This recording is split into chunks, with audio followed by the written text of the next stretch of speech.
I'm here at the WSIS Forum 2012 with Mrs. Matic, State Secretary for the Digital Agenda in Serbia. Welcome, Ms. Matic. Hello, how are you?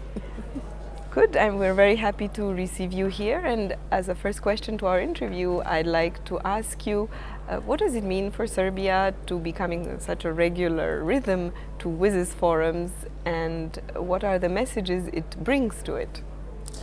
Well, the WSIS is a process which is very helpful to all of us because the information society and the information technology are developing so quickly. It is very difficult for countries to keep track, and it is very useful also to see what other countries are doing, to get some fresh ideas about what are good projects, what are the successful projects, how can you replicate something that somebody else has done, and what are the messages that you can bring back to your own country and say, look, if they have done it, we can do it as well.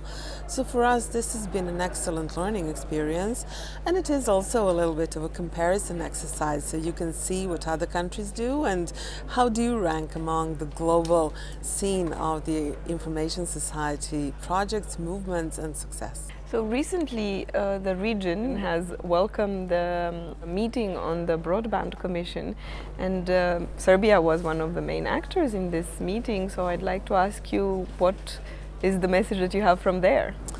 Yes, well, as you know, the Broadband Commission is a body that has been put together by ITU and UNESCO 2 years back, and it comprises about 60 prominent people. I'm one of the newest members, and I was promoted in the meeting that took place in Macedonia 2 months ago. The meeting was discussing the future of telecommunications and the impact that telecommunications have on all aspects of our lives, and how do we all try to make that impact even bigger and more beneficial for the people around the world. How do we provide broadband access to everybody? How do we connect every single out of 7 billion people to this global network which brings so many benefits? So I was really happy to be representing Serbia to this meeting and to try to relate these messages back to my own country, where we also have put together a national broadband commission with the same aim to promote the benefits of ICT. And I understand that Serbia has a special interest in interacting with the WSIS Forum also, because it has recently brought an initiative connected to the ICT and girls in the world. So would you like to tell us a little bit more about that? Yes, well, as one of not so many women in charge of telecommunications globally, and with some women on my team, which also is relatively rare, we came up with this idea that we should promote women in technology.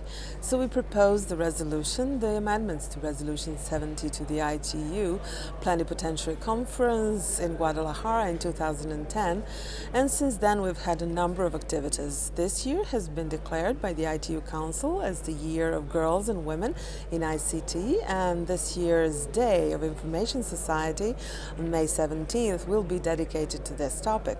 The topic for the WSIS Forum as well is women and girls, and it is a very important topic because ICTs are such an empowerment tool. Women should not be left out. ICTs are changing every aspect of our life, and women should be able to take benefit of that. One thing that we don't want to have replicated is the situation that we have in agriculture. So the land has been owned by men, by majority of men. Maybe more than 80% of land is owned by men, but the majority workforce are women. We don't want that to happen with the ICT.